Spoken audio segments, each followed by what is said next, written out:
انا احمد رفعت. فاكريني اللاعب اللي كان بيضحك في وش الدنيا بس جواه كان في حرب ما بتخلصش، اللي فجأة اسمه تكتب في قوام الغياب، مش عشان مباراة اتلغت، لا علشان الحياة نفسها وقفت فجأة.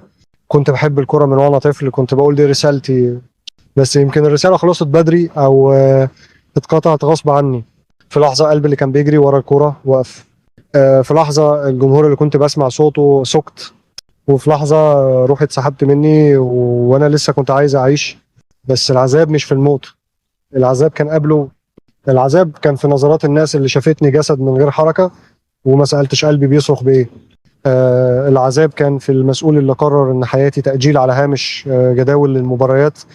وفي ناس ظلمتني، ناس شالت إيدي من الكرة من غير ما تسأل، ناس قالت نهاية حزينة وسابتني أواجه كل حاجة لوحدي.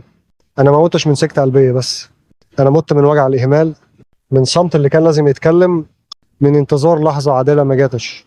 بس الغريب ان دلوقتي بعد ما مشيت ابتدى اسمي يتقال في محبة، في دموع. بس كنت محتاج ده وانا عايش، كنت محتاج حضن طيب، كلمة امل او حتى نظرة رحمة.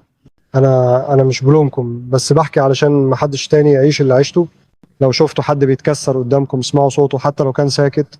الظلم مش بس فعل، الظلم ساعات بيكون في التجاهل. ادعوا لي، مش علشان انا محتاج لكن علشان قلبي يهدى، يمكن في الرحيل الاقي العدل اللي ما لقيتوش في الحياه.